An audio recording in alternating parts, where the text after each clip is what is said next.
La plénière de la Chambre basse du Parlement a examiné le jeudi 31 octobre 2024 le projet de loi de finances exercice 2025 porté par la chef du gouvernement Judith Suminwa-Tuluka. Dans sa communication, le président de l'Assemblée nationale, le professeur Vital Kamerhe, a invité l'exécutif national à la redéfinition de la place de ressources naturelles dans l'économie nationale sans sous-estimer le secteur extractif, car, a-t-il rappelé, la dépendance excessive de ces ressources expose la nation aux nombreux risques.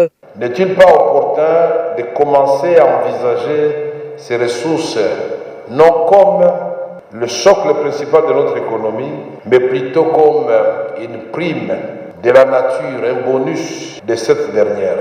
Cela ne signifie pas que nous allons sous-estimer l'importance du secteur extractif dans la définition de l'espace budgétaire national. Au contraire, il s'agit de rationaliser et d'optimiser l'exploitation de nos ressources en garantissant une gestion transparente et efficace, tout en maximisant les retombées économiques et sociales pour la population en général.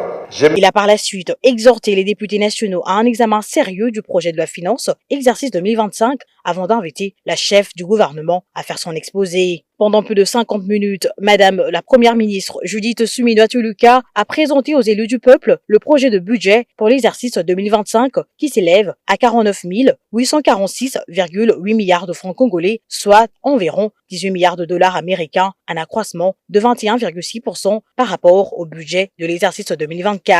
Ce projet de loi de finances pour l'exercice 2025, soumis à l'examen et au vote de la représentation nationale, contient un budget présenté en équilibre, en recettes et en dépenses, à hauteur de 49 846,8 milliards de francs congolais, soit un accroissement de 21,6% par rapport au budget de l'exercice 2024, chiffré à 40 986 milliards de francs congolais. Parmi les priorités de ce projet de loi de finances figurent notamment l'accroissement de crédits d'investissement, le renforcement du secteur de la sécurité avec une augmentation de 25,2%, la poursuite de grands projets tels que le PEDEL 145 territoires et la construction du pont en eau profonde de Banana, l'investissement dans les infrastructures avec la construction de la route nationale numéro 2 Mbuji-Mayi-Bukavu et la modernisation de certains aéroports, ainsi que la gratuité de l'enseignement et la couverture santé universelle. À suivre le chapelet d'intervention des élus nationaux aussi brillantes que pertinentes, les recommandations les plus récurrentes ont été l'amélioration de conditions de vie de la population, la poursuite de la lutte contre la corruption, l'augmentation du budget de la défense dans l'optique de la préservation de l'intégrité territoriale, l'augmentation du budget alloué à l'amélioration des infrastructures, pour ne citer que cela. Le gouvernement reçoit de l'Assemblée nationale plusieurs fois des recommandations pour être appliquées dans le sens d'améliorer la façon de présenter le budget et de l'exécuter. Mais très souvent, quand ils reviennent, ils nous présentent toujours le budget en équilibre, en dépenses et en recettes. Mais dans l'exécution, il y a un grand déséquilibre qui s'installe. Il y a des dépassements de plus de 200% qui en fait voilent comment je peux appeler ça, le vol. Et nous, en tant que géniteurs de ce gouvernement, nous n'acceptons pas que notre gouvernement puisse être un gouvernement de ceux qui détournent l'argent de l'État. Et nous avons dit non à cela. Et nous avons même dit au président de l'Assemblée que cette fois-ci, nous n'allons pas accepter, puisque nous sommes tous dans la même barque. Ceux qui sont au gouvernement, comme nous les députés, nous sommes dans la même barque. Nous ne pouvons pas accepter que l'un de ceux qui sont au gouvernement puisse être un détourneur pour que toute la barque sombre. Et là, c'est nous tous qui allons sombrer.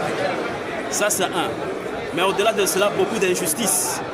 Beaucoup d'injustices, surtout dans le cadre de PEDEL 145 territoires, concernant principalement le Grand Équateur et la Mongala, qui, dans le fonds qui est alloué à la Mongala, c'est pratiquement le 1/3 de ce qui est alloué à tous les autres provinces. Également, vous avez vu ce matin les députés du Grand Équateur tonner. Le président nous a reçus parce qu'on ne se retrouve pas. Il y a le programme sino-congolais où le Grand Équateur dans son ensemble ne se retrouve pas. Je voulais évoquer, parce que je n'ai pas été retenu pour intervenir, je voulais évoquer le cas du feu président Mobutu Sese Seko Kukumbwendu Wazabanga, quelqu'un qui a lutté pour l'unité de la nation. on devrait prévoir, le gouvernement devrait prévoir qu'il soit enterré ici, à la RDC. C'est quand même le père de notre nation, de l'unité nationale. Il fallait que ce gouvernement prévoie rapatrier son corps pour être enterré dignement dans la République démocratique du Congo.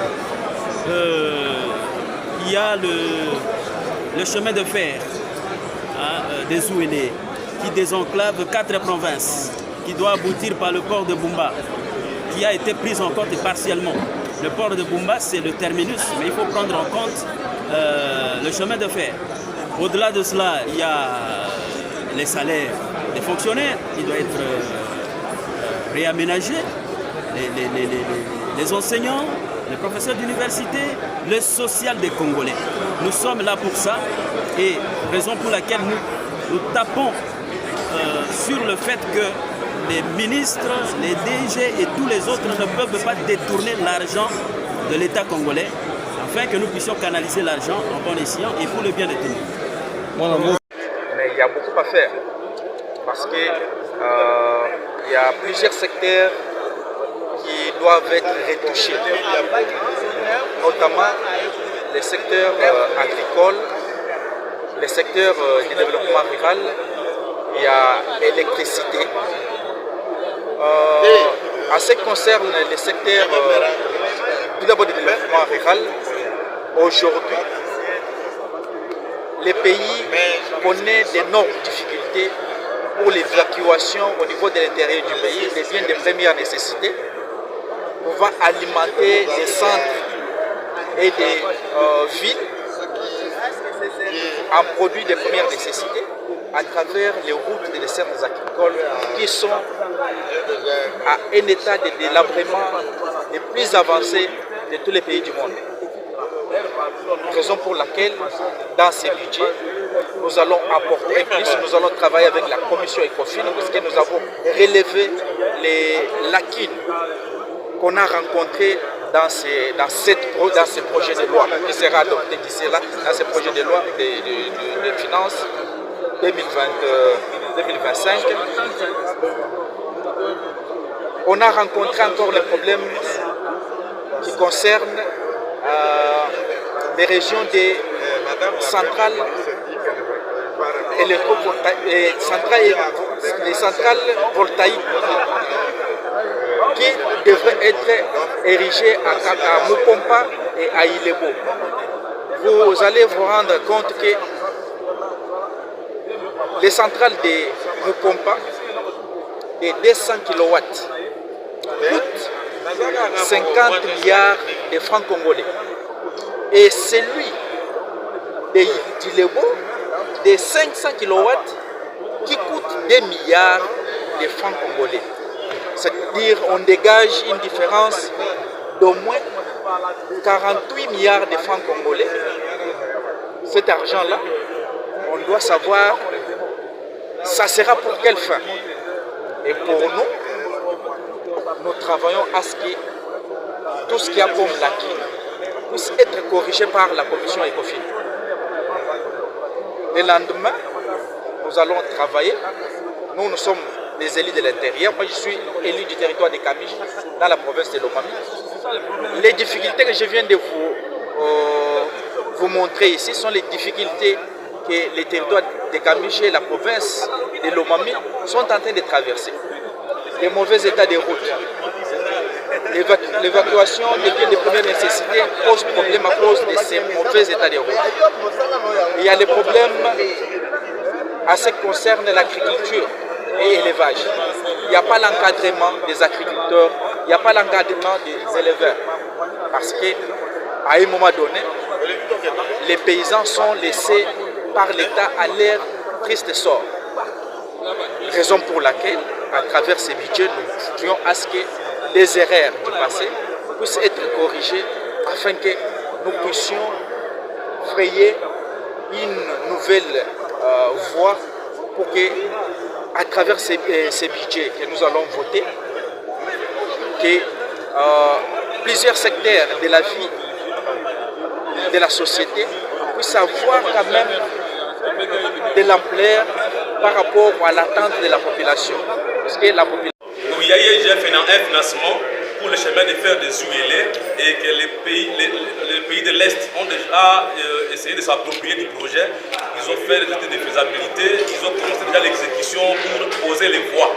Mais pour nous, au niveau de la République démocratique du Congo, les 3 provinces concernées, le gouvernement n'a pas budgétisé, on n'a pas encore essayé de capitaliser les fonds déjà décaissés par la Banque mondiale pour qu'on puisse, n'est-ce pas, commencer à réhabiliter et à reconstruire le chemin de fer des ULA qui partait de Aru, passant par les bases ULA Bouta jusqu'à Bumba. Donc, et puis j'ai profité également que si dans notre province de la Mongala il n'y a pas de coltan, il n'y a pas de minerais, mais nous avons quand même les cacao, les VA.